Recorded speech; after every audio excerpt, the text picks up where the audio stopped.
Haleluya, shalom, selamat pagi Bapak Ibu dan Jemaat terkasih. Kita bersyukur pada pagi hari ini kita boleh ada sebagaimana ada, semua karena anugerah Tuhan.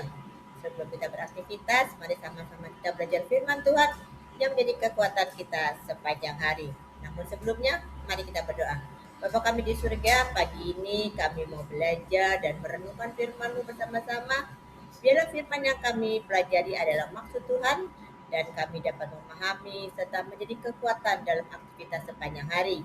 Inilah doa yang kami alaskan hanya di dalam nama Tuhan Yesus, Juru Selamat kami yang hidup. Haleluya. Amin. Bapak Ibu Jemaat terkasih, pada pagi hari ini saya mengambil sebuah tema ibadah yang sejati. Saya mengambilnya dari Roma 12 ayat 1, isinya demikian. Karena itu saudara-saudara, demi kemurahan Allah, aku menasihatkan kamu supaya kamu mempersembahkan tubuhmu sebagai persembahan yang hidup, yang kudus dan yang berkenan kepada Allah. Itu adalah ibadahmu yang sejati. Amin. Bapak Ibu Jemaat terkasih, ibadah yang sejati merupakan ibadah yang berkenan kepada Tuhan. Ibadah itu tidak sebatas dalam sebuah kelompok yang melakukan sebuah ritual di tempat-tempat tertentu atau sebatas kegiatan rutin sebuah liturgi pada waktu-waktu tertentu atau urusan pribadi dengan Tuhan. Pertanyaannya, kita sekarang adalah apa yang perlu kita lakukan agar ibadah kita berkenan kepada Tuhan. Yang pertama, kita harus mempersembahkan totalitas kehidupan kita kepada Tuhan. Artinya, mempersembahkan ialah menyerahkan diri secara total dan dalam keadaan hidup, kudus dan yang berkenan kepada Allah. Bukan asal apa adanya. Apa yang menjadi kehendak Tuhan, Tuhan berkata kepada Samuel tentang Daud, jangan pandang parasnya atau perawakan yang tinggi. Namun apa? Tuhan melihat hati. Yang dibutuhkan adalah hati yang mengasihi, hati yang taat, hati yang murni, hati yang bersih. Karena tuntutan Tuhan dengan segenap hati, bersungguh-sungguh hati, karena jika semuanya dilakukan dengan segenap hati, sehingga segala usahanya akan berhasil. Yang kedua, kita harus mampu memperbarui pola pikir kita. Serupa dengan dunia harus dihindarkan, tetapi kita harus berani tampil beda.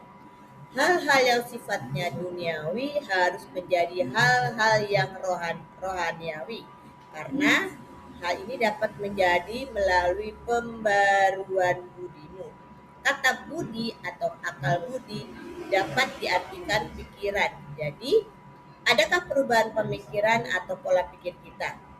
Bagaimana pelaksanaan perubahan dapat terjadi? Rasul Yakobus berkata, terimalah dengan lemah lembut firman yang telah tertanam di dalam hatimu, yang berkuasa menyelamatkan jiwamu. Bapak Ibu Jemaat terkasih, mampukah manusia bisa berubah? Pasti bisa. Jika kita mengundang kuasa Roh Kudus. Bapak Ibu Jemaat terkasih, yang ketiga, kita harus mampu menguasai diri dalam pelayanan. Apa yang telah Tuhan karuniakan dalam kehidupan kita, terimalah dengan tanggung jawab penuh atau gunakan dengan kesungguhan hati. Janganlah kita memikirkan hal-hal yang lebih tinggi dari yang patut kita pikirkan. Karena Tuhan ingin agar kita melakukannya dengan hati yang ikhlas, dengan sungguh-sungguh, dengan gembira, bukan karena terpaksa untuk menyenangkan manusia. Pertanyaan berikutnya, apakah makna ibadah sejati itu dalam kehidupan kita sehari-hari? Nah, ada 3 aspek yang kita bisa garis bawahi, yaitu ibadah sejati adalah ibadah totalitas, bukan ibadah yang fenomenal, terlihat aktif di berbagai kegiatan gereja. Ibadah sejati adalah ibadah yang secara menyeluruh aspek kehidupan kita.